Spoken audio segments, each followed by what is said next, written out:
Ceci étant dit, ça m'amène à un autre sujet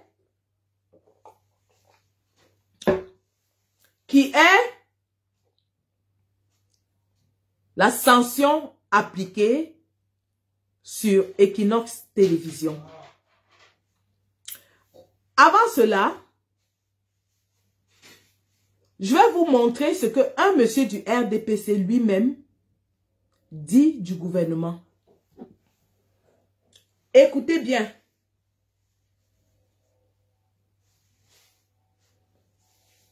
Alors, nous sommes sur la chaîne Equinox Télévision. Attendez. Et vous allez écouter ce que un monsieur du RDPC dit lui-même du gouvernement. Parce qu'après, ils vont dire que Wonga, on a fabriqué. On a fabriqué. Non, c'est pas ça. C'est pas ça. Un instant, je baisse d'abord le volume là. Ça perturbe. Voilà. Bon.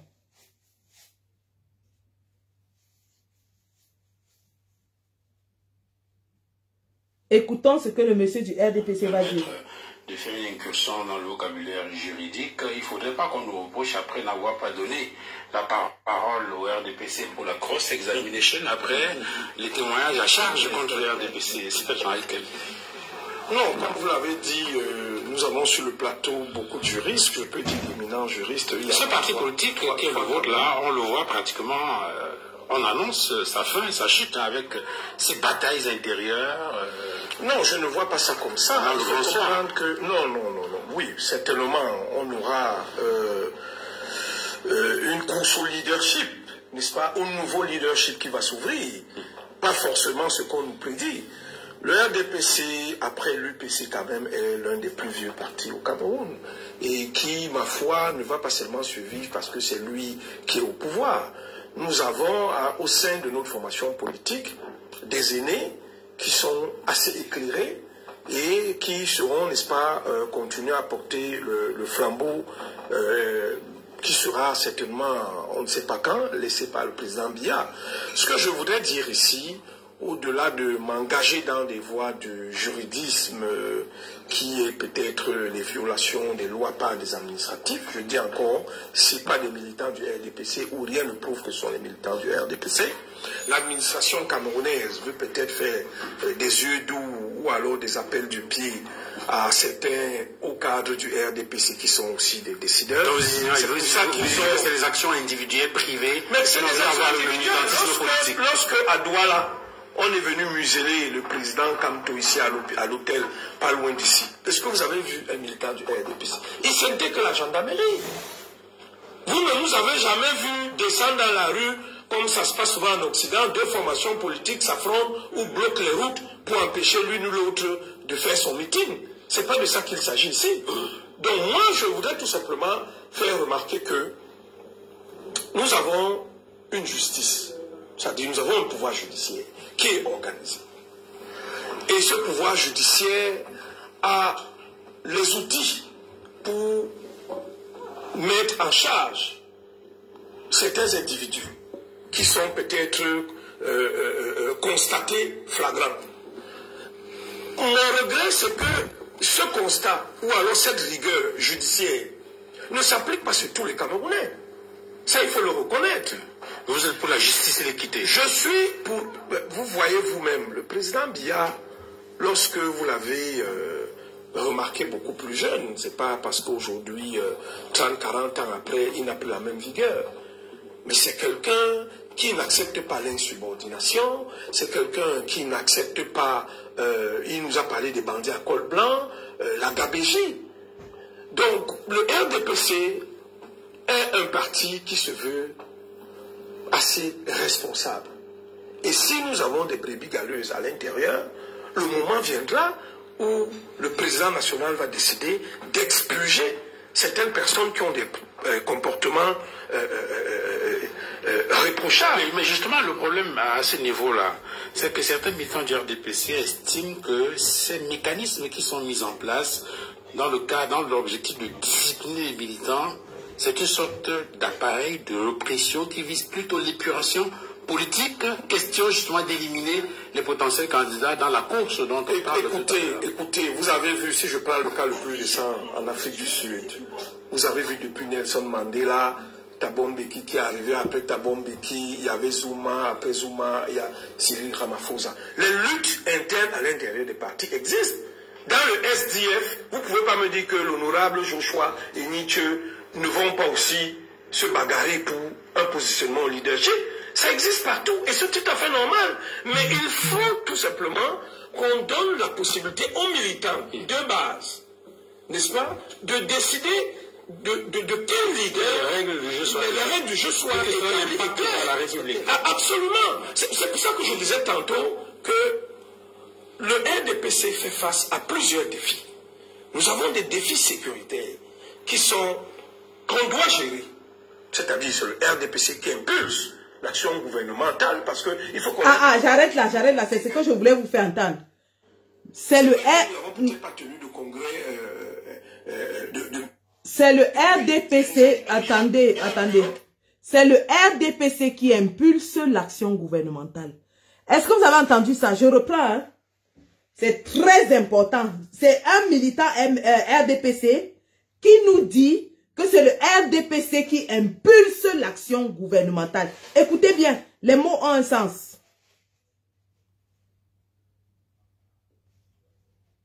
Je reviens, voilà. C'est pour ça que je disais tantôt que le RDPC fait face à plusieurs défis. Nous avons des défis sécuritaires qu'on doit gérer.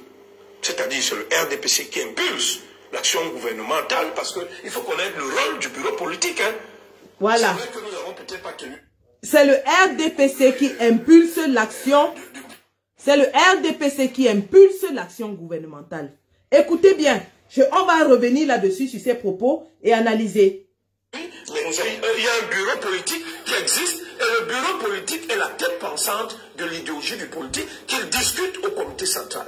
Ça veut donc dire que les décisions prises en séance plénière au comité central doivent être insufflées par l'administration. Le premier ministre du gouvernement.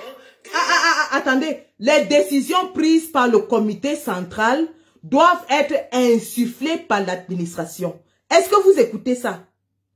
C'est le RDPC qui impulse l'action gouvernementale. Les décisions prises par le comité central doivent être impulsées par le gouvernement. Est-ce que vous entendez? Je vais vous dire ce que ça veut dire. C'est ministre. Et cela étant donc, il faut comprendre que les politiques mises en place par le gouvernement sont le vœu et les directives d'un seul homme qui est le chef de l'État. Voilà, c'est ça. Les politiques mises en place par le gouvernement sont les vœux d'une seule et unique personne, le chef de l'État. Est-ce que vous entendez? Pour tous ceux qui nous disent ici que wow, c'est l'entourage de Biya, lui-même il est sain, il ne connaît rien là-dedans, ce sont ses ministres. On vous dit que c'est tout ce que le gouvernement fait, c'est lui. C'est lui. Voilà ça qu'ils sont en train de dire. Eux-mêmes ils disent que c'est Biya qui impose les décisions à ses ministres. Et que l'action du gouvernement est impulsée par le comité central du RDPC. Est-ce que vous avez entendu ça? Terminons. De l'inflation. On a quand même un ministre du commerce ici. Alors on revient là-dessus tout à l'heure, justement. Voilà. Non, on ne va pas parler de ça. Donc, voilà, on réserve ça pour un autre live. On va parler de la vie chère dans un autre live. Pour le moment, je voulais juste, c'était une petite virgule pour parler de ce qu'est le RDPC, de ce qu'est le gouvernement camerounais. Un militant du RDPC vous dit que l'action gouvernementale est impulsée par le comité central du RDPC. Est-ce que ce n'est pas cela qu'on appelle parti-État? Ce n'est pas ça qu'on appelle parti-État? Quelle autre définition de la dictature voulez-vous? Si le gouvernement et toutes les décisions sont prises, les décisions gouvernementales sont prises par un parti, ça veut dire que c'est un parti-État. Et ça, c'est la définition B.A.B.A. de la dictature. Et c'est eux-mêmes qui le disent. Et après, ils vont nous dire qu'il y a la démocratie au Cameroun. Lui-même, il nous dit que toutes les décisions de l'État sont prises par une seule et même personne qui est le chef de l'État. Il a dit, ce n'est pas moi. À quoi sert l'Assemblée nationale? À quoi sert l'Assemblée nationale si les décisions du gouvernement sont prises par le RDPC? À quoi sert l'Assemblée nationale? À quoi sert le Sénat? Donc tous ceux qui sont à l'Assemblée nationale, c'est les marionnettes, c'est les tintins, c'est les gens qui sont là pour accompagner la dictature. Ils savent très bien qu'ils n'ont pas de parole, ils n'ont pas de pouvoir, ils sont là seulement comme des marionnettes. Parce que voilà un militant RDPC qui nous dit lui-même, qui nous dit que les décisions du gouvernement sont impulsées par le comité central du RDPC. Alors que dans une démocratie, les décisions du gouvernement sont entérinées par l'Assemblée nationale qui les vote. Est-ce que vous avez entendu? Voilà la définition classique, simple de la dictature du parti-État. Et c'est un militant RDPC qui nous le dit, hein, c'est pas quelqu'un d'autre. Que toutes les décisions de l'État sont prises par le chef, par un seul et unique homme, le chef de l'État. Alors quand il y a la guerre au Nozo, on va nous dire que est-ce que c'est Biya qui tue au Nozo? Est-ce que c'est Biya qui tue au Nozo? Qui est le commandant en chef de toutes les armées du Cameroun? C'est qui? Ce n'est pas Biya. Ce n'est pas Biya. Il ne va pas nous dire qu'il n'est pas au courant du nombre de morts. Parce qu'on lui fait un rapport quotidien. On lui fait un rapport quotidien des états de la guerre, des besoins des armées. On lui fait un rapport quotidien. Qu'on arrête de nous vendre l'image d'un homme qui ne contrôle rien. Cet homme est le plus cynique, le plus méchant, le plus sorcier que j'ai jamais vu. Et en aucun cas, je dis bien en aucun cas, je ne montrerai une once de respect pour un homme qui se plaît à tuer des citoyens, des enfants, des femmes, des personnes âgées. On me dit, ah, bien, on ne connaît rien dans tout ça. Oui, comme il est là, ce sont ces ministres qui font ça. Et lui-même, il prend ses ministres, il jette en prison. Alors que c'est lui qui prend toutes les décisions. C'est lui. C'est lui. C'est lui. Et il a fait son gouvernement de manière à ce que ils s'espionnent les uns les autres. Ils se combattent les uns les autres. Diviser pour mieux régner, ça commence à l'intérieur du gouvernement. Il y a les factions et les factions. Pendant que les factions se battent, le gars pérennise son pouvoir. C'est de ça qu'il est question. Mais oui, et il est descendu avec la même méthode sur le peuple. Tribu contre tribu, ethnie contre ethnie. Pendant que vous vous battez, il pérennise son pouvoir. C'est de ça qu'il est question. Réfléchissons un tout petit peu. Éprouvons le responsable de tous nos malheurs. C'est M. Biya. Et autour de lui, tous ses ministres, tous ses administrateurs, tout son Sénat, tous ses complices, tous ceux qui permettent de maintenir la dictature au Cameroun. Des plus petits aux plus grands. Des artistes qui chantent les louanges de cet homme matin, midi et soir. Aux blogueuses qui distraient la population pour qu'elle ne s'occupe pas des problèmes de la nation. Matin, midi et soir. Aux artistes qui refusent de parler des problèmes du pays et qui distraient la population avec les histoires de caleçons, de pantalons, de soutien, matin, midi et soir. Ils sont tous responsables. C'est de cela qu'il est question. Et nous avons décidé de faire tomber l'arbre en coupant la racine.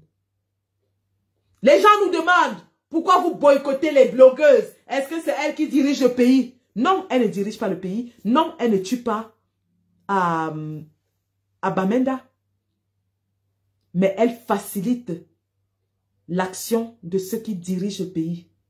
Elles facilitent l'action de ceux qui tuent à Bamenda. Parce qu'elles sont dans la distraction. Parce qu'elles sont dans la diversion. Parce qu'elles sont dans la perversion.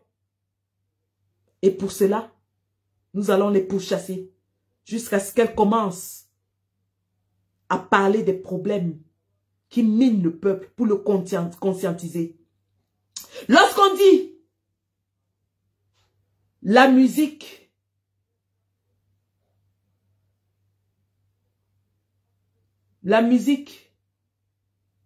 détourne les mœurs. Vous vous rappelez à une époque, à la CRTV, on avait interdit les musiques pornographiques comme Mendoza l'appelait la déviance. On parlait de déviance. Pourquoi est-ce que la chaîne de télévision nationale décide à un moment donné d'arrêter de diffuser les musiques sur les pornographies, ainsi de suite? C'est parce qu'ils sont conscients du fait que la musique influence les mœurs. L'artiste, par sa musique, influence la façon de penser, d'agir des citoyens. Lorsque Malox commence à faire ces histoires de mouf ta maman, bon, c'est vrai qu'il reflète la société, parce qu'au Cameroun, tout le monde insulte la maman de quelqu'un. Mais en même temps, ça encourage les autres à le faire. Lorsque Dame Nathalie Nkoa a sa nudité qui est exposée dans les réseaux et qu'elle montre aux gens que grâce à ses relations avec les footballeurs et je ne sais qui, elle peut réussir sa vie, ça montre aux jeunes filles qu'au lieu d'aller à l'école, il faut qu'elles commencent à courir derrière les footballeurs. Peut-être leur avenir changera comme celui de Nathalie Nkoa. On a même vu des jeunes filles qui ont mis leur propre nudité dans les réseaux en espérant que lorsque leur nudité sera exposée, elles seront comme Nathalie Nkoa. Vous vous rappelez la jeune fille qui dansait les fesses nues pendant la CAN? Vous vous rappelez cette vidéo d'une petite fille, d'une jeune fille qui dansait toute nue dans une cuisine avec un petit gamin de 2 ans dans sa cuisine? Ça, c'est parce qu'on leur a montré qu'il suffit que votre nudité soit dehors pour que vous deveniez célèbre. Ces personnes influencent la façon de penser et d'agir des Camerounais. Et c'est une volonté gouvernementale, c'est ce que j'ai appelé le conditionnement social. C'est une volonté gouvernementale d'abrutir le peuple. Parce que lorsque le peuple est abruti, il ne s'occupe pas des problèmes existentiels, essentiels de la nation. Vous allez dire à quelqu'un que, oui, aujourd'hui il y a une session plénière à l'Assemblée nationale, ça ne l'intéresse pas. Mais dites-lui que Fleur de Lille a sorti la vidéo de je ne sais qui, bon, j'extrapole comme ça, disons, compresseur en train de niasse dans un bar. Tout le monde est intéressé à ça. Qu'est-ce que cela a comme effet? Les jeunes ne s'intéressent pas aux choses qui influencent leur avenir, mais s'intéressent aux histoires des caleçons, des prostituées en Europe. Des prostituées.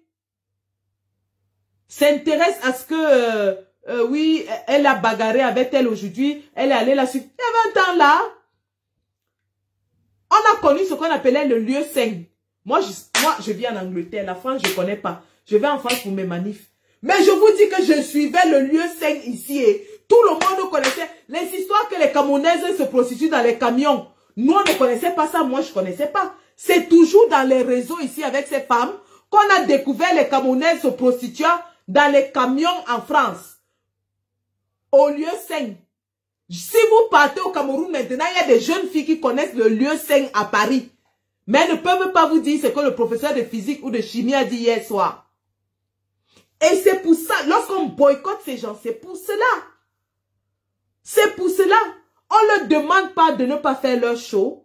On leur demande de temps en temps de s'arrêter et de parler des problèmes qui minent les jeunes qui les suivent. Parce que la jeune fille de 14 ans, 15 ans, qui suit ces femmes-là, le matin n'a pas l'eau pour faire sa toilette avant d'aller à l'école. Mais ces femmes-là, ce n'est pas leur problème. Hein? Ce n'est pas leur problème. Elles s'en foutent royalement. La jeune fille qui crée les faux profils pour les défendre dans la toile. Le soir n'a pas l'électricité pour lire ses leçons. Est-ce que ça intéresse ces femmes? Est-ce que vous avez déjà vu ces femmes pleurer le problème de l'électricité? Mais non, ça ne les intéresse pas. Ce qui les intéresse, c'est de continuer à abrutir la population. Continuer à divertir, pervertir la population. Et c'est pour cela qu'on s'attaque à elles. pas pour leurs beaux yeux. On s'en fout royalement de ce qu'elles font de leur corps, de leur... On s'en fout royalement. Ce qu'on leur demande, c'est d'arrêter d'abrutir la population. C'est tout. C'est tout.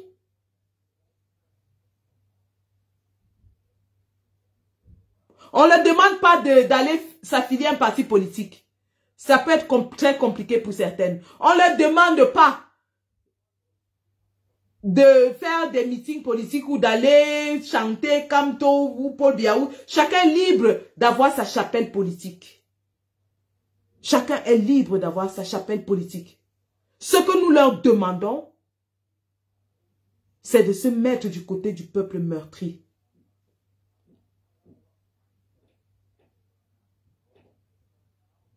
Elles aiment bien faire les stars en Côte d'Ivoire. En Côte d'Ivoire, toutes les stars dénoncent tout ce qui se passe dans leur pays. Hein. Soyez tranquilles. Hein. Je dis bien toutes les stars. Eunice Zenon est partie au Cameroun. Elle a fait un live pour crier la vie chère. Elle a fait un live pour crier la vie chère. Pendant que son toutou de mari, on ne sait même pas dans quelle planète il vit. Où il est lunatique, où il est terrestre, c'est lui-même qui sait.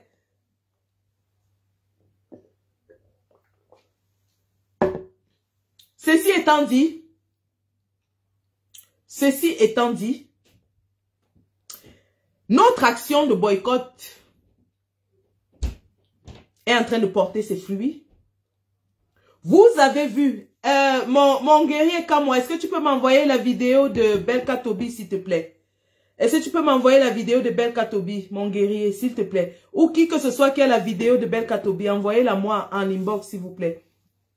Vous avez vu que les artistes, les comédiens, certains blogueurs du Cameroun ont commencé à s'indigner, à parler des problèmes qui minent la société, notamment le problème des enseignants, qui a fait l'unanimité, où tout le monde était d'accord du fait qu'il fallait payer les enseignants. J'aimerais avoir la vidéo de Joshua aussi et la vidéo de Belka Tobi, s'il vous plaît. Pour ceux qui l'ont, j'utilise le téléphone où il y a tous mes documents. Donc, je n'ai pas accès en ce moment. Belka Tobi et Joshua aussi, s'il vous plaît. Donc, vous avez vu vous-même, à partir du moment où Mani Bella et Avero Jess se sont repentis et ont commencé à s'indigner, la déferlante d'indignation qu'il y a eu après ça. Ça partait des comédiens, des artistes, des blogueurs, ainsi de suite. Tout le monde était d'accord sur le problème des enseignants parce que c'est un problème qui touche toutes les couches de la société camerounaise. C'est un problème qui touche tous les Camerounais, du nord au sud, de l'est à l'ouest. Il n'y a pas un enseignant qui peut dire que son sort est meilleur que celui d'un autre. Alors, un instant, je viens de recevoir un document. Entre-temps, il y a le lien United for Cameroun pour aider pour la marche du 16 avril. Le 16 avril, on va se retrouver à la place de la République à Paris et ce sera un moment de communion entre tous les Camerounais de tous bords qui s'indignent pour un fait de société, pour un problème qui nous touche tous. Parce que nous sommes tous allés à l'école, parce que nos enfants vont à l'école. Parce que l'école, c'est l'avenir de nos enfants. Ça fait en une année scolaire presque 2 mois où les enfants ne vont pas à l'école. L'année scolaire, c'est 9 mois. Si sur 9 mois, nos enfants ont déjà perdu 2 mois. 1 mois à cause de la CAN, c'est-à-dire 3 semaines où nos enfants n'avaient pas droit à l'éducation pleine à cause de la CAN. Et 1 mois maintenant à cause du manque de paiement des enseignants. Ça fait quand même beaucoup. Bientôt, ça va faire presque un trimestre perdu. Ce sont nos enfants qui sont en train de perdre de leur éducation. Alors que les parents ont payé les frais de scolarité, les parents ont payé les APE, les parents ont payé les frais d'examen. À un moment donné, nous devons apprendre à nous indigner de façon collective. Et ceci étant dit, après avoir parlé de cela, parce que je vais parler de OTS, je suis dans la version OTS maintenant. Après avoir parlé de OTS, nous allons parler des anti-OTS. et restez scotché, ça va déménager. Ça va déménager. Alors, je vois ce que j'ai reçu là. Voilà. Donc, voici le grand frère Belka Tobi qui a promis d'être avec nous le 16 avril à Paris. Regardez la transformation d'un homme. Appréciez parce qu'au-delà, nous ne sommes pas dans un combat de haine. Monsieur Belka Tobi s'était défini lui-même comme artiste d'État. Et il nous l'a dit que c'était dans une forme de provocation, mais il a compris que ça avait énervé beaucoup de gens, y compris moi-même. Aujourd'hui, monsieur Belka Tobi nous dit, je me bats pour un Cameroun juste et équitable pour tous les Camerounais. Je n'ai pas de chapelle politique, mais j'aimerais que le Cameroun soit un pays équitable. Et le problème des enseignants me touche profondément. Écoutons monsieur Belka Tobi. En fait, je fais cette vidéo pour sensibiliser ceux qui nous gouvernent au Cameroun. L'éducation dans la vie a été toujours le fondement d'une société. Pour moi, l'école est ce qui doit rester comme héritage à notre progéniture lorsque nous n'aurons plus rien aujourd'hui clochardisé. L'école, c'est mettre toute la jeunesse camerounaise à la dérive et surtout à la rue. Nous formons plutôt une jeunesse perdue à cause du non-paiement des salaires des enseignants. Nous avons été à l'école. Nous avons des têtes bien faites grâce à l'école. Et à cette époque, les enseignants étaient bien payés et ils nous donnaient le meilleur d'eux-mêmes. Mais pourquoi aujourd'hui, nous ne sommes pas reconnaissants et reproduire même chemin pour nos enfants? Tout simplement en payant le salaire de ces enseignants. Pourquoi les enseignants dans mon pays doivent vivre comme des clochards? Ça fait mal. Et vraiment, ça fait mal. Ils ont fait quoi pour mériter cela? Pourquoi confisquer leurs dus? Je dis non à la maltraitance. La confiscation des droits de ces enseignants. Je dis non.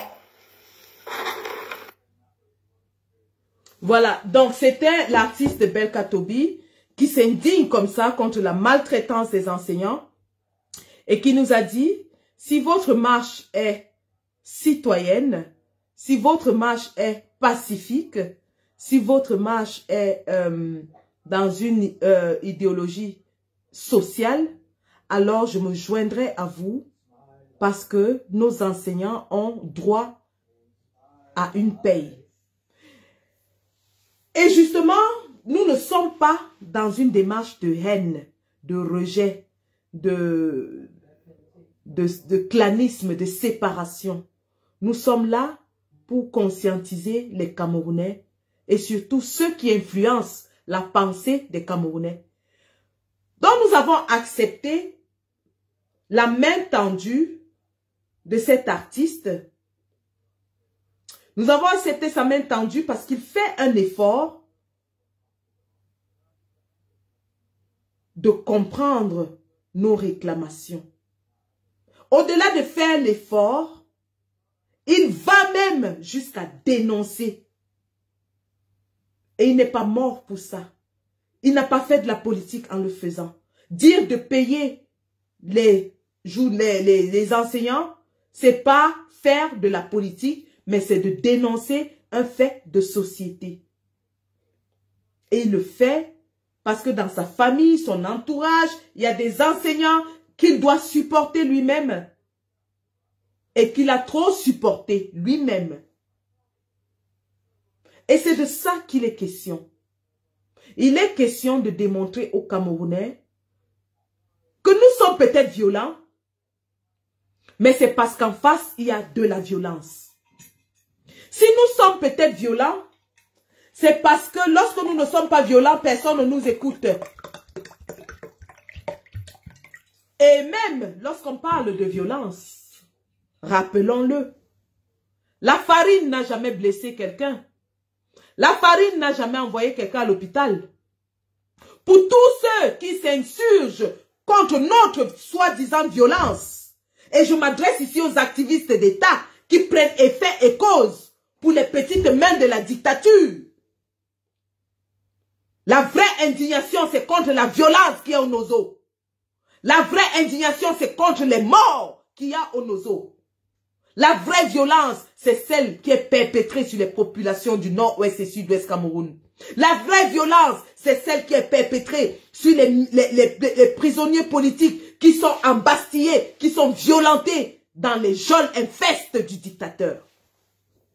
Alors, au lieu de vous indigner parce que nous avons enfariné X, Y ou Z, on veut bien que vous indigniez pour les centaines de prisonniers politiques qui continuent de subir la répression violente du régime sanguinaire de M. Biya. C'est de cela qu'il est question. Le piment n'a jamais blessé qui que ce soit. Ça pique un peu aux yeux et puis ça passe. Le lacrymogène, nous le prenons tous les jours, ça ne nous tue pas. Le gaz lacrymogène, on a même gazé le bébé d'une combattante avec nous à l'ambassade, a été gazé. Je ne vous ai pas vu vous indigner pour ça. C'est soi-disant activistes d'État. Est-ce que vous êtes indigné lorsque un militaire de M. Biya a versé le lacrymogène dans les yeux d'un bébé? Mais non. Il suffit qu'on enfarine une blogueuse pour que vous vous mettiez à sauter en haut et en bas comme des asticots dans un cabinet. Ce sont les mêmes activistes d'État qui aujourd'hui nous disent que le combat est fini en diaspora et qu'il n'y a plus de marche en diaspora, comme s'ils ont l'apanage du combat, comme si quelqu'un leur avait remis les clés du combat pour qu'ils décident de ce que nous devons ou ne devons pas faire. Alors, chers activistes d'État, si vous êtes partis à l'Élysée, parce que vous avez eu des rencontres secrètes à l'Élysée et au Matignon, si vous êtes partis là-bas signer des accords comme quoi vous allez faire arrêter le combat de la diaspora, eh bien, sachez que votre part du contrat ne sera pas respectée. Parce que nos pieds, ce ne sont pas vos pieds. Si vos pieds vous font mal, restez à la maison, nous on va marcher. C'est pas vous qui me payez le billet d'avion ou qui payez le transport au gars de la Belgique ou de l'Allemagne ou de l'Espagne. Si vous êtes fatigué ou si vous avez vendu votre part du combat, asseyez-vous à la maison, vous regardez dans Facebook et vous commentez dans Facebook. Parce que votre combat maintenant c'est devenu de commenter les actions des combattants. Votre combat c'est devenu de dénigrer les actions des combattants. Vous n'êtes ni au Cameroun ni en diaspora. Vous n'existez que dans Facebook aujourd'hui. Et votre existence est de vouloir tuer tout ce que les combattants veulent faire. Les combattants des combattants. Ceux qui viennent au boycott avec les couteaux pour poignarder les combattants. Ceux qui crient au scandale quand on tape Sivefa. Ceux qui sont criés, ils sont montés en live. Oh, on ne tape pas un homme couché au sol. Oh, quelle violence. On ne tape pas un homme couché au sol. Ta même bap. Tu as compris, non? Je n'ai jamais insulté la mère de quelqu'un. Mais aujourd'hui, j'ai dit bap. Choigne à live. Choigne à bongue. Espèce de vendu. Espèce de vendu. Tous les morts qui ont nos autres, là, Sivefa n'est pas responsable.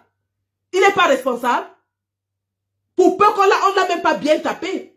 Qui tente encore de revenir, on va bien le taper. C'est moi qui dis. Allez dire partout, découper. Vous envoyez partout, vous dites que j'ai dit. J'ai dit. Sivefa revient ici, on va le chicoter bien même. Quand on avait tapé Paul Tchouta là-bas, c'était le lait. C'était le lait. Je vous ai pas vu faire des vidéos, des lives criant partout. Que wow, on ne tape pas un homme jusqu'à mettre la bosse. Paul Tchouta a été kidnappé. A été tapé à mort. Il a failli laisser sa vie. Je ne vous ai pas vu faire des lives pour crier que wow, on ne tape pas. Pour peu qu'on a un peu de domo Sivefa. Et on l'a un domo comme ça là. parce que son avocat a lancé la chaise sur quelqu'un. Si l'avocat ne lançait pas la chaise, mais l'avocat a voulu faire le ngoum. On l'a domo. Quelqu'un prend, allume sa caméra en Irlande, il crie, wow, on n'était pas non paté, vous êtes les sauvages, vous êtes les si. Mbap. Et le feu que vous vouliez mettre au Cameroun là, c'était quoi? Ce n'est pas vous qui avez mis les flyers ici que vous recrutez pour les armes. Les armes là, c'était pour faire quoi? C'était pour jouer à papa et maman avec. Les armes perdues entre Lyon et les États-Unis. Parce que Dan Kassé a mangé tout l'argent des armes. Les armes sont calées entre Lyon et les États-Unis parce que c'est dévoreuse des devises. Et Grégor, dévoreuse des devises dans le combat, a mangé l'argent des armes. C'était pour faire quoi? Pour... Ce n'est pas vous qui vouliez tuer les Camerounais. Vous avez dit ici que pour chasser bien, il faut tuer les Camerounais, non? Maintenant, on enfarine quelqu'un. Quelqu'un se lève là-bas avec son ventre plein de caca. Waouh, l'état patient, non? Mbap. Tu as compris, non? Mbap. Après, on ne doit pas marcher. Ah, OTS va rester au Cameroun. Donc, vous voulez qu'on étouffe les enseignants et on s'assoit, on regarde comment on est en train de les étouffer. On étouffe les enseignants, on les intimide, on les corrompt. On manque même que la grève est terminée. On amène les faux OTS. Et vous voulez que nous, on s'assèque là. Est tombée à l'eau. On connaît déjà les qui vous êtes. Votre combat, c'était pour les litchis. Vous êtes bien engraissés pendant la période des litchis. Bien engraissés. Il fallait voir. Chacun avait les joues sortaient comme ça là. Les gars, le ndja, tous clairs de teint. Même quelqu'un qui était noir, tu voyais comment les doigts devenaient déjà un peu blanc noir. Les hommes qui faisaient le ndjansang, ça veut dire que vous ne saviez plus quoi faire avec l'argent des litchis jusqu'à vous acheter les laits de ndjansang. Je comprends maintenant pourquoi vous êtes copains avec certaines blogueuses. C'est vous qui leur faisiez la recette du ndjansang. Mangeurs et les mangeurs égrégores, mangeurs de devises. Le combat était devenu une aubaine pour vous. Résistance Alberta envoyait l'argent chaque mois pendant 3 ans. Chaque mois, Résistance Alberta virait seulement l'argent, virait l'argent. Jusqu'au problème de 10 000 € quand ils ont coupé les robinets ZAN. Vous n'êtes jamais venu dire ici que vous receviez les paiements tous les mois. Sans compter les cotisations des vieilles chouettes qui ont les faux profils qui vous supportent. Chaque mois, vraiment, il faut acheter la voiture à X. Vraiment, X ne doit plus marcher à pied. On doit lui acheter la voiture. Après, il faut cotiser pour aller doter la femme de l'autre. Vraiment, cotisons. Bap. Donc, le combat est venu vous donner l'occasion d'acheter vos voitures, de doter vos femmes, de vous loger, mais le combat vous a tout donné jusqu'au papier. Il n'y a que l'ambassadeur de Bayangam en Irlande qui a ndem parce qu'il avait les gros yeux, les longs yeux. Lui-même, il devait avoir sa part de papier dedans. Mais il a ndem parce qu'il avait les longs yeux. La femme lui a menti qu'elle était comme ça. C'est arrivé ici qu'il a confirmé que le coquille a cuit d'un côté. Aujourd'hui, comme ils sont en perte de vitesse, ils ont tout échoué. Ils n'ont plus rien à proposer. Ils sont allés vendre le combat à la France. Ils décident que le combat est terminé en diaspora et que les marches c'est fini, personne ne doit plus marcher. Vous avez mené une campagne assidue contre la marche du 3 juillet à Paris.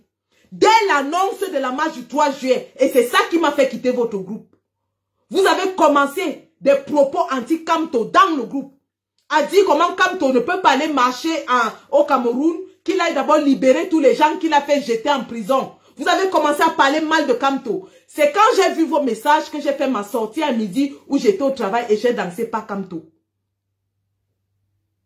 Vous avez mené une campagne assidue jusqu'à sortir les flyers, dire que ça se passe à la poste centrale.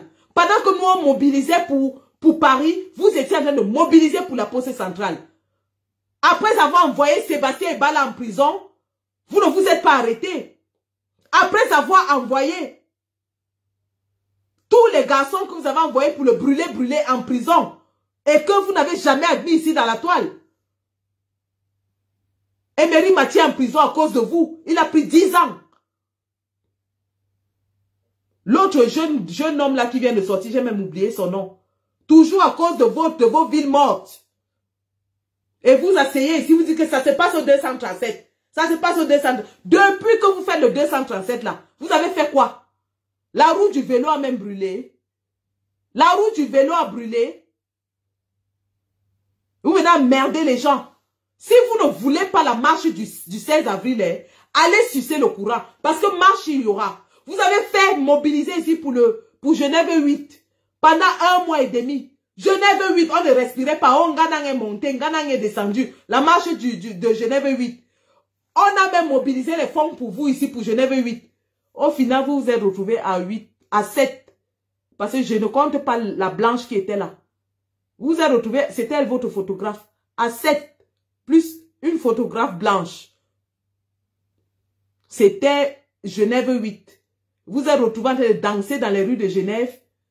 La police passait, elle se moquait de vous. Elle dit que je n'ai jamais vu des combattants camerounais qui arrivent quelque part pour une manif. La police passe, elle se met à rigoler. Le 16 avril, c'est de ça qu'il est question. Tout le monde à Paris le 16 avril. C'est le retour de la résistance. Nous reprenons du poil de la bête. Et au passage, à l'occasion de cette marche, nous allons apporter notre soutien total et inconditionnel à Equinox Télévision, qui subit aujourd'hui les affres du régime dictatorial de Yaoundé. Soutien total à Equinox. Non au musellement des médias. Le Cameroun est l'un des pays les plus journalicides au monde. Le Cameroun est l'un des pays où il y a le plus de journalistes en prison, torturés. Ils sont obligés de s'exiler pour survivre. Paul Chouta en est l'exemple. Mimi Mefo en est l'exemple. Michel Biemton en est l'exemple. Aujourd'hui, ils s'en prennent à notre Cédric national. Et nous disons, on ne touche pas à Equinox. On ne touche pas à Equinox. Je dis tout le monde dehors. Parce que si nous laissons que M. Biya ferme Equinox, il va faire passer le gré à gré en silence. Equinox reste la seule chaîne de télévision indépendante qui diffuse l'information de manière impartiale. Si nous acceptons que M. Biya ferme Equinox, le gré à gré va passer. Le gré à gré va passer. Alors, pour éviter que Equinox soit fermé, sortons tous. Sortons tous avec les t-shirts bleus d'Equinox, avec des pancartes en soutien à Equinox. Disons non au musellement des médias au Cameroun. Non au musellement des médias. Et je répète encore à tous ceux-là qui ont utilisé le nom du président Kamto comme fonds de commerce, mais qui s'offusquent pour dire aux gens que l'alternance c'est Kamto, il ne doit pas utiliser ça parce que quand on prend le nom de Kamto, il faut faire ceci. Ceux qui ont utilisé le nom de Kamto pour faire les laitiers et manger, qu'est-ce que vous avez dit de ça? Ceux qui disaient les Mkamou tous les jours pour faire les laitiers et manger sans vous rendre compte, vous avez dit quoi de ça?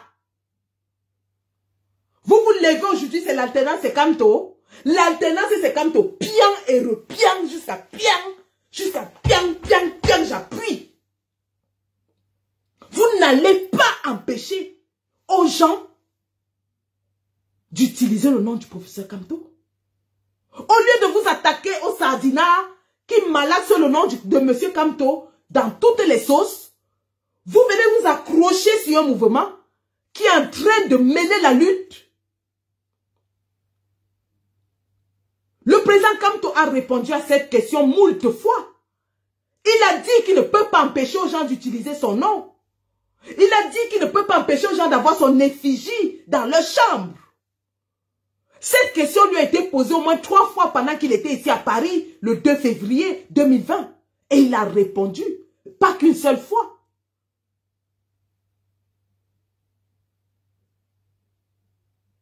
Le président Kamto a répondu. D'où sort-il que vous voulez imposer une ligne de conduite aux gens parce qu'ils ont le nom Kamto dans leur mouvement? Ils sont des activistes. Ils ne sont pas des politiques. Ils ne sont pas encartés. En tant qu'activistes, ils ont le droit de mener des actions d'activistes. Et c'est de ça qu'il est question, ça ne chauffe pas. Vous voulez tuer leur mouvement, tuer leur combat, pour après aller chanter comme oh, les gilets, un jar. Tout leur combat, c'est de marcher en chantant seulement le nom de Kamto. Quand ils mettent des actions, vous dites que oh, ils font les actions avec le nom de Kamto. Bande d'hypocrites. Bande de refoulés. Vous n'êtes que des refoulés. Vous ne pouvez pas circonscrire le combat de l'alternance et Kamto. Vous ne pouvez pas. Je dis bien, vous ne pouvez pas circonscrire le combat de l'alternance et Kamto. J'en profite ici pour parler à une certaine militante. Mêle-toi de tes oignons, madame. Mêle-toi de tes oignons. Tu n'es pas activiste et tu n'es pas la propriétaire de Kamto. Tu n'es pas sa propriétaire. Je vais m'asseoir sur toi. J'arrive sur toi. Je n'ai même pas encore commencé. Quand vous avez vos problèmes dans le directoire ou bien les quoi, vous nous voyez nous mêler de ça. On respecte votre cuisine interne. D'où sort-il que tu mets ta longue bouche dans tous nos problèmes? Jusqu'à aller t'associer aux influenceuses du sexe pour combattre un mouvement combattant. Tu n'as pas honte? Tu n'as pas honte, toi? C'est la boue, c'est le foléré qu'il y a dans ta cervelle, là. Occupe-toi de tes affaires dans ton département, chère dame. Je pense que ce titre qu'on t'a donné vient avec des responsabilités. Depuis qu'on t'a nommé là, tu ne nous as pas encore produit un document ou alors un travail intellectuel consistant. Tu es seulement dans les affaires de sang caleçon des combattants, les affaires entre les combattants et tout. Tu n'as rien à foutre de ta vie, toi. Tu n'as rien à foutre. Occupe-toi de tes oignons. Et si tu ne sais pas faire ton travail, nous, on va te montrer comment faire ce travail. Parce que ne crois pas que nous sommes des idiots. Hein. C'est pas parce qu'on parle de Mamie Pi qu'on ne sait pas parler français. Hein. Ne pense pas que nous sommes des idiots. Tu vas te remettre dans ta boîte, madame. Et si tu continues, toi et moi, c'est balle au pied.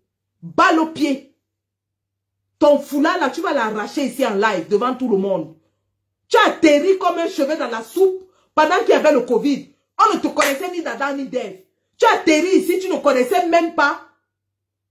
Tu ne connaissais même pas combien de régions il y a au Cameroun. Tu ne connaissais même pas combien de ministres, qui sont ministres de quoi. Tu ne connaissais rien du Cameroun. Tu as atterri comme un cheveu dans la soupe, pendant la période de Covid. Et depuis que tu es venu, au lieu de te mêler de tes problèmes, comme toi tu dis que tu es militante, tu es dans les histoires des activistes. Moi, Sandy, tu m'as déjà vu parler des problèmes de la cuisine interne du MRC. Non, ce n'est pas mon problème. Ça ne m'intéresse pas, je ne suis pas militante. Mais quand tu viens maintenant, parce que quand tu parles d'activiste, là, tu es dans mon terrain. Tu es dans mon... Et chez nous, ça tchouk en plein dans le fémur, mon ami. On n'est pas dans les pètes-pètes. Tu viens t'enrouler dans la boue avec nous, dans la gadoue. On va te faire ça dur. Ça tchouk en plein dans le fémur ici. Donc, madame, dernier avertissement, porte tes clics et tes claques et enlève ta longue bouche dans nos histoires. Enlève ta bouche dedans. Va nous attendre dans ton terrain militant. Et à ton acolyte qui passe son temps à faire les lives sur les combattants, qu'il sache ceci. On a trop supporté. On a trop supporté. Voilà des gens, même pour venir ici à Paris à une marche, il faut qu'on leur paye le transport. Des gens qui font des caprices pour se déplacer dans le combat. Mais qui sont là pour jeter le problème sur tous les combattants qui font des sacrifices dans ce combat. Votre kill-love et votre promotion de certains combattants s'est arrêté. Vous avez compris, non? Moi, là, vous ne m'avez pas cité, vous ne me citez même pas dans vos histoires, là. Et vous me connaissez, non? Je vais sortir ton voice où tu étais venu m'appeler. Tu m'as dit que Sandy, excuse-moi. Je ne prononce jamais. Je me suis rendu compte que je ne prononce jamais ton nom dans mes lives. Ça doit être un oubli, tout ça, tout ça, tout ça. Je t'ai répondu que papa, je ne suis pas venu combattre pour qu'on cite mon nom. Hein? Quand je laisse l'éducation de mes enfants là, ce n'est pas parce que j'espère qu'à la fin de la semaine, on va appeler mon nom dans un live. Comme si j'avais passé le bac. Mon combat, c'est pas ça. Mon combat, c'est Bia. À Yaoundé. Mon combat, c'est de faire tomber la dictature. Dans votre opération Kilave que vous faites là, vous prenez le wash-wash, vous mettez sur certains combattants là, ça ne passera plus. Parce que le peuple connaît qui est sur le terrain. Le peuple connaît qui se bat pour lui désormais. Le peuple connaît les qui se tuent au travail.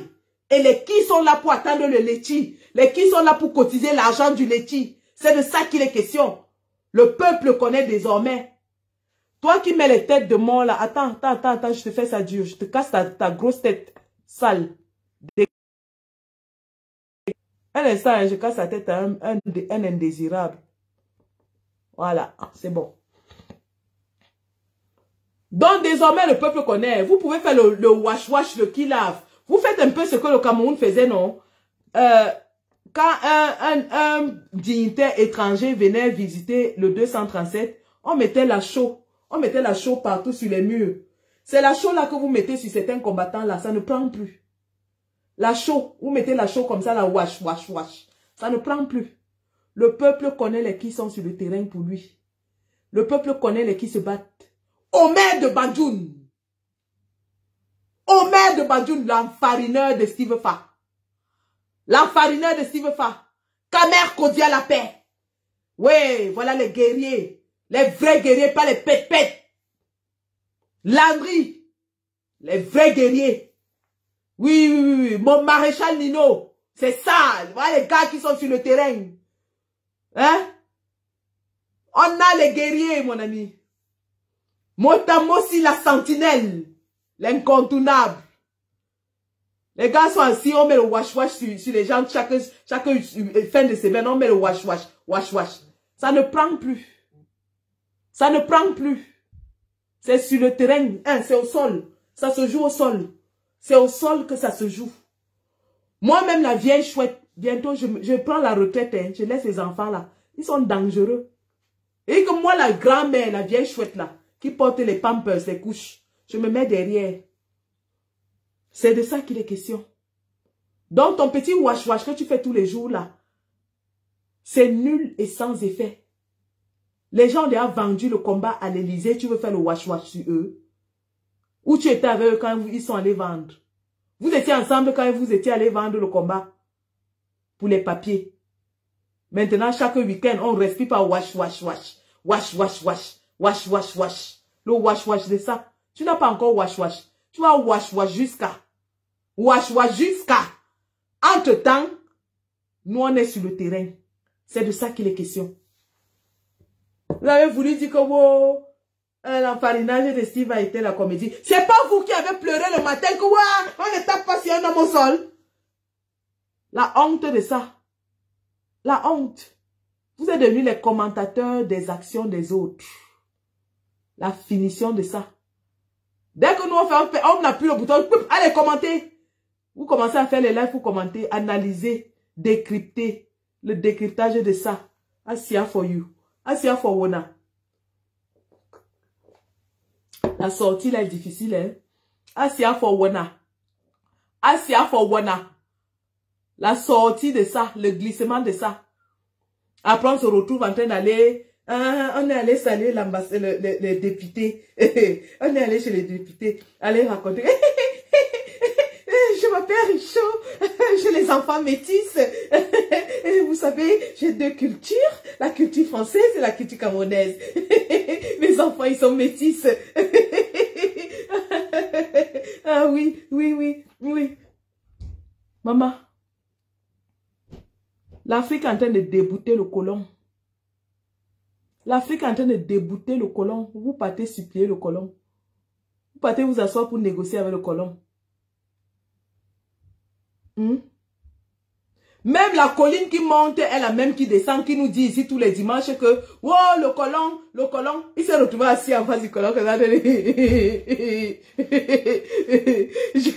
on lui a posé les questions là-bas, il a répondu qu'on ne vole pas la sauce sur son propre couscous. Le député Nado dit que oui, parce que vous savez, les grandes lignes de la démocratie africaine. Qu'est-ce que vous en pensez, monsieur? Dans une maison là où il y a les adultes, l'eau du couscous ne se verse pas dans la marmite. Hein? Vous dites quoi, s'il vous plaît? La colline qui monte, c'est la même qui descend. Ah, d'accord, ah, d'accord. Les Français font comme s'ils ont compris ça. Ah, d'accord, mais c'est très pertinent ce que vous dites, hein? Et bon, lorsque la colline monte et descend, qu'est-ce qui se passe? L'eau du couscous ne se verse pas dans une maison où il y a les adultes. On ne vole pas la sauce sur son propre couscous.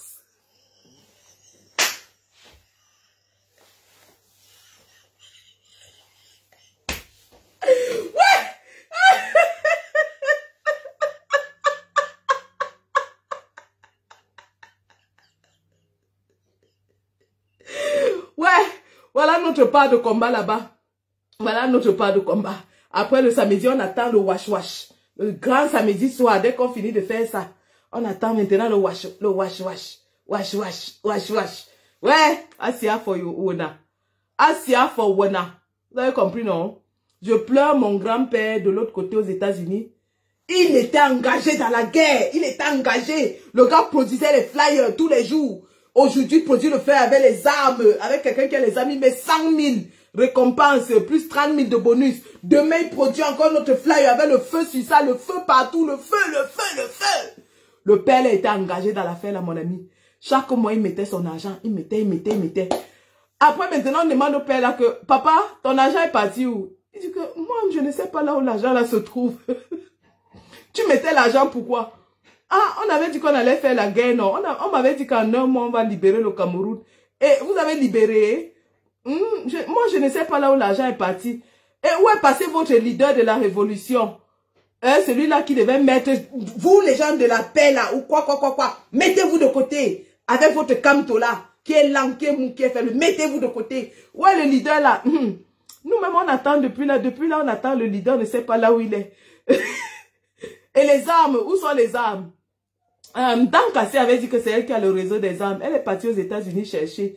Mais jusqu'à aujourd'hui, les armes sont perdues entre Lyon et les États-Unis. Et le père ne connaît pas où sont ses dos. Il ne sait plus où sont ses dos. La honte de venir dire que vraiment, les gars, je me suis trompé. La honte de ça. Il est calé avec son argent. On a avalé vroup. Une cotisation des armes que c'est le faux profil qui est caissière. Vous avez déjà entendu une cotisation pour acheter les armes. C'est un faux profil qui s'appelle Malolo la Congolia, alias Tabou Fatou, qui était la caissière. Tabou Fatou, la femme du leader. Donc en fait, vous savez là où l'argent est parti. Puisque la caissière, c'est la femme du leader, c'est Tabou Fatou, alias Malolo. Conclusion, vous connaissez là où l'argent est parti. Dans un trou noir, les égrégores dévoreuses d'argent. Bref, les gars, tous le 16 à Paris, c'est de ça qu'il est question. On a essayé de saboter la marche du 3 juillet. Tous les jours, on faisait les lives pour dire comment ça se passe au 237. Et que dorénavant, c'est là-bas que ça va se passer. Et le 3 juillet a été la plus grande marche que la diaspora camerounaise ait jamais organisée. Toute publicité est une publicité. En parlant du 16 juillet, même dans le négatif, vous êtes en train de parler du 16 juillet. Et ça, c'est ce qui est la vérité. Ces tintin, ces images de combattants sont allés insulter notre héros national Pierre Gaëtan Ngakam. Des avatars peureux, cachés. Ils sont allés insulter notre héros.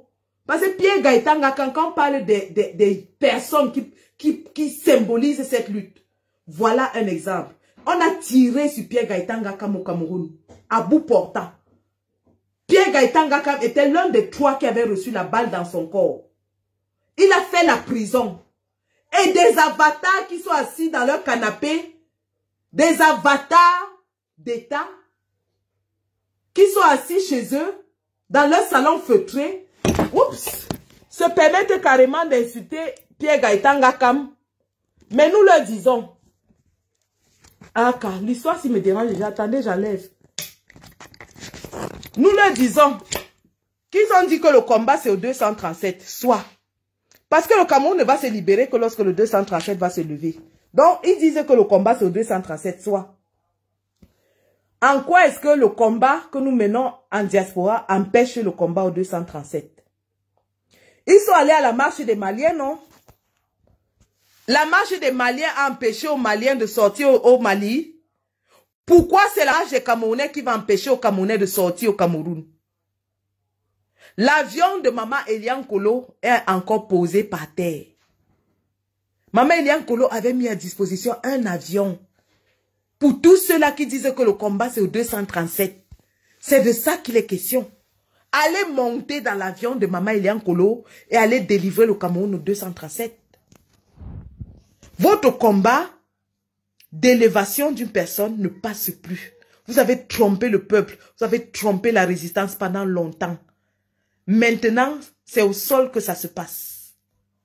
C'est au sol que ça se passe. Le peuple n'est plus dupe. Le peuple connaît les qui se battent, les qui se sacrifient, les qui payent leur transport pour aller aux marches et les qui attendent d'être payés pour aller aux marches. Parce que ça, on ne le disait jamais. Les gens qui demandaient à être payés.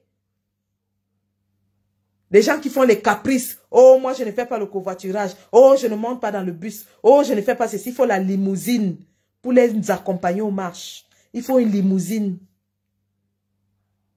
Il faut une limousine. Et donc, avant de terminer ce live, nous allons adresser nos félicitations combattantes et patriotiques à Djif Dimeli, l'ambassadeur, avec toute son équipe, les combattants de l'Allemagne, qui aujourd'hui ont eu une victoire résonnante sur la satrapie.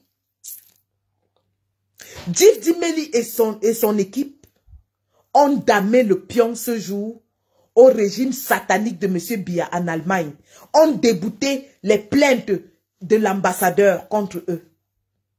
Pour dire à tous ces gens, nous n'avons pas peur. Nous sommes prêts à tout affronter. Nous sommes en justice dans différents pays. Dans quelques semaines, Niad Barano va prendre le bracelet électronique au pied. Dans quelques semaines, Niad Barano va prendre le bracelet électronique au pied pour son combat. C'est ça un héros. Pas les héros qui se cachent. Pas les héros, pas ceux qui veulent dire qu'ils sont les héros, ils vont fouetter la poupée de Biya. Ils fouettent la poupée de Biya, ils disent que c'est une action et ils condamnent toutes les actions qui mettent à mal le régime. Ils fouettent la poupée de Biya en plein Paris, les gens applaudissent. Mais quand Niad Barano va créer un incident diplomatique où l'ambassadeur de Belgique est convoqué, on dit que oh, c'est une action inutile. La porte de sortie, le glissement de ça dans la sardine, vous avez fait un gros plongeon dans la sardine et tout le peuple a vu. Vous êtes mis à nu. Le peuple vous a vu. On vous voit avec les loupes comme ça maintenant. C'est avec les loupes qu'on vous voit. Vous ne pouvez plus tromper le peuple. Zéro Lechi en diaspora. Et votre maître à penser, l'avocat haineux tribaliste dont chantait les louanges dans toutes les matinales, tous les matins. L'avocat bonimenteur, le pasteur bonimenteur, que vous n'avez jamais dénoncé. Vous n'avez jamais dénoncé ce bonimenteur. Vous allez le retrouver aux oubliettes. La lutte continue avec les vrais. Les vrais. La lutte de ça. Tous à Paris le 16 avril. Ils savent qu'en tuant le combat en diaspora, ils tuent le président Kamto. Ils savent qu'en éteignant le combat en diaspora, ils tuent le président Kamto. Ce n'est pas anodin, les gars. Vous avez vu qu'à un moment, ils attaquaient Kamto. Ils attaquaient le MRC. Il y a même une qui avait dit que son combat maintenant, c'est devenu de combattre le MRC. Qu'elle laisse même les sardinats, son combat, c'est le MRC. Donc, pour tuer le MRC, pour tuer le président Kamto, il faut détruire le combat en diaspora. Et c'est dans cette logique que ces gens sont. Ils sont dans une logique de destruction du combat en diaspora. En disant qu'il n'y a plus de marche, plus d'action, plus rien. Nous tous on s'assoit et on leur regarde faire les lives. Ce qu'ils oublient, c'est que nul ne peut tuer le combat. Nul ne peut tuer le combat. On ne peut que tuer son propre combat. Et ils ont tué leur propre combat. Ils sont la piste de sortie, c'est par là. Tous à Paris, le 16 avril, pour démontrer que nous sommes debout. Nous sommes debout non seulement pour tous ces Camerounais qui continuent de subir la dictature féroce, mais aussi pour nos enseignants dont les réclamations n'ont même pas encore été satisfaites. Je voulais la vidéo de Joshua aussi, ça allait vous faire comprendre beaucoup de choses. Je ne sais pas si on me l'a envoyé.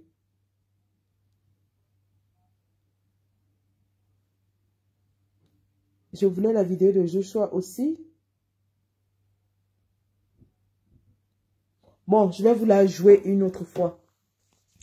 La vidéo de Joshua aussi, en fait, vous démontre que aucun budget n'avait été adopté dans aucune assemblée pour les paiements des enseignants, les paiements supplémentaires. Au contraire, les budgets adoptés à l'assemblée démontrent que les enseignants sont payés année après année. Alors, comment se fait-il qu'il y ait un déficit de 200 milliards dans le paiement des enseignants? En fait, c'est de ça qu'il s'agit. Parce que Joshua aussi dit lui-même qu'il ne comprend pas qu'aucun budget n'a été déficitaire en matière de paiement des fonctionnaires, encore moins des enseignants. Comment se fait-il qu'on parle aujourd'hui d'un déficit de 200 milliards dans le paiement des enseignants? Et d'ailleurs, il dit aussi qu'il n'y a pas d'argent. Donc, vous comprenez que ce gouvernement n'est pas prêt à payer les enseignants. Il n'est pas prêt à les payer.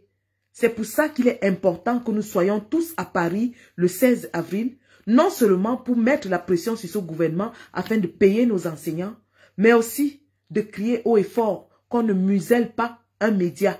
Tous à Paris pour soutenir Equinox Télévision et pour soutenir nos enseignants. On a trop supporté, on a trop souffert. Et n'oubliez pas, les 2 spécimens de femmes au début de ma vidéo, je veux leurs coordonnées s'il vous plaît. Zomombem et l'autre tribaliste, prouvez-moi leurs coordonnées. Ah, vidéo envoyée, super. Merci qu'à moi. Un instant. Continuez de cotiser dans le lien prévu pour la marche du 16 avril à Paris.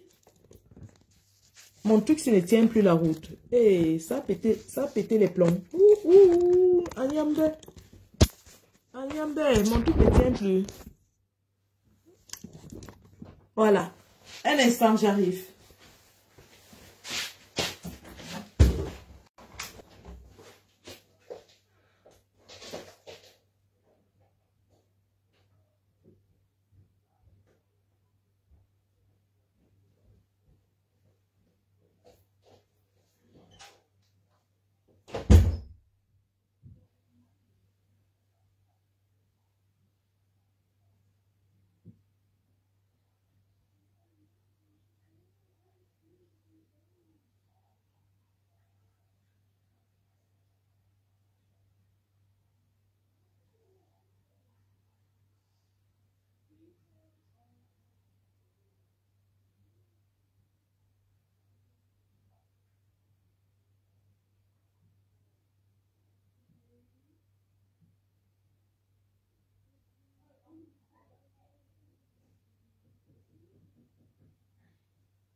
Voilà, donc vidéo de Joshua aussi envoyée, merci d'être resté. Mon général Cœur de Lion, je te salue. Simon Obisik, salut.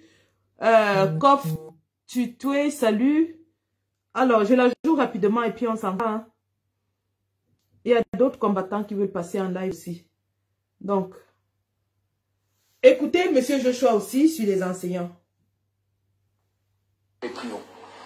J'aimerais juste dire ici aussi que moi j'étais le premier surpris de l'ampleur de la dette de l'État par rapport à ces enseignants, parce qu'ayant été membre de la commission des finances du Parlement, étant membre du bureau de l'Assemblée nationale, parcourant le budget dans tous ses détails, je n'ai jamais vu une ligne où on a une dette cantonnée par rapport aux fonctionnaires en général et aux enseignants en particulier.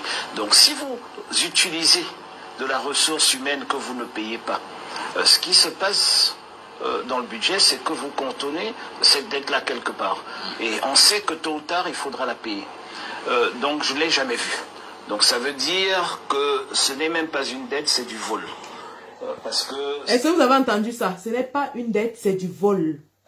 Donc, chaque année, l'Assemblée passe un budget où il y a le salaire des enseignants et il arrive que les enseignants ne sont pas payés. Où va cet argent? Écoutons. Vous dites que dans les différents budgets que vous avez jeté un coup d'œil, il n'y avait nulle part inscrit. Le Parlement camerounais n'a jamais réduit un centime sur le fonctionnement de l'État au niveau de la solde des salaires, etc. Jamais. Comment ça? Jamais. Comment ça s'explique? C'est la question que je pose au gouvernement. Il faudrait qu'ils expliquent aux Camerounais d'où vient-il qu'il y ait autant d'argent qui est ma compréhension un peu lente. Ça veut dire que chaque année, oui, on vote le budget sur la masse, sur la case salariale. On dit les enseignants seront payés, c'est inscrit dans le budget et à la fin de l'année, le budget dit que ça a été payé. Ils nous disent même que il y a plus de fonctionnaires et ils vont, c'est quoi le terme consacré, ils vont assainir le fichier solde. Voilà, est-ce que vous entendez ça? Donc, le gouvernement a de l'argent qui sort chaque année pour les enseignants, voté par l'Assemblée, approuvé et adopté dans la loi des finances. Et ils disent même qu'il y a plus de noms dans les fichiers que de fonctionnaires réels. Donc, l'Assemblée paye même un peu plus et ils disent qu'ils vont assainir les fichiers. Donc, ils vont réduire le nombre des fichiers fictifs. Mais l'Assemblée débloque l'argent chaque année pour cela. Malgré tout ça, on se retrouve avec 200 milliards de dettes envers les enseignants. Joshua aussi appelle ça du vol.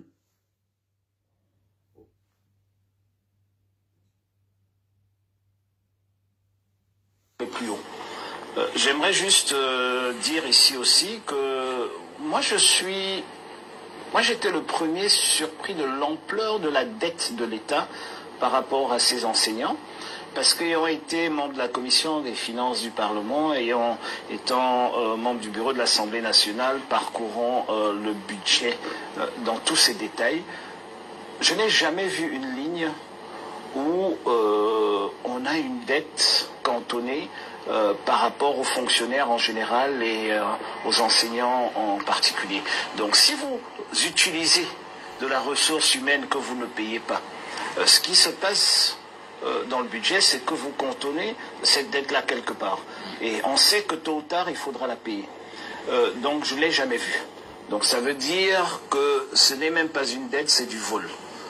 Parce que c'est nulle part. Vous dites que dans les différents budgets que vous avez jeté un coup d'œil, il n'y avait nulle part inscrit. Le Parlement camerounais n'a jamais réduit un centime sur le fonctionnement de l'État au niveau de la solde des salaires, etc. Jamais. Comment ça? Jamais. Comment ça s'explique?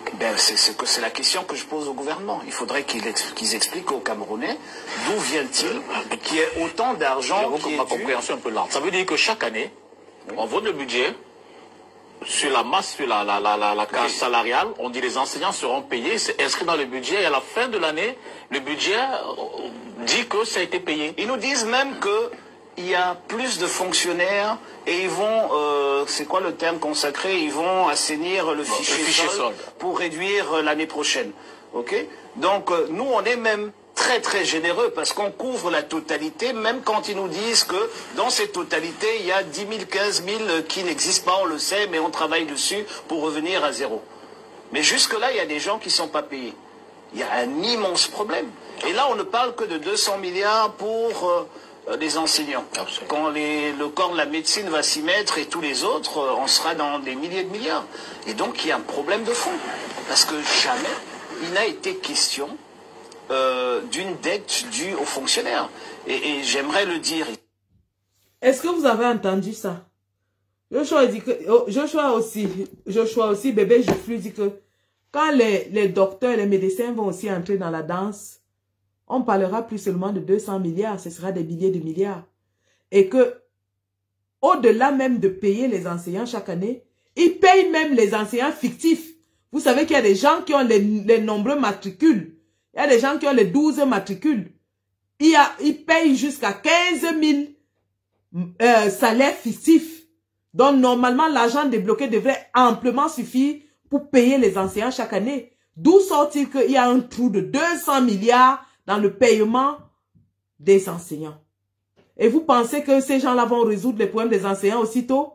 OTS! OTS jusqu'à la gare! OTS, les gars, on a trop souffert, on a trop supporté, que les médecins se lèvent, les transporteurs, les bayam selam, n'importe qui a un problème. Vous n'avez pas de carte d'identité, levez-vous. Vous n'avez pas de passeport, levez-vous. Il y a des Camerounais ici en diaspora qui n'arrivent pas à avoir leurs documents. Levez-vous. C'est de ça qu'il est question. Tous à Paris le 16 avril pour dénoncer tous ces abus sur les citoyens camerounais qui ne font que leur travail.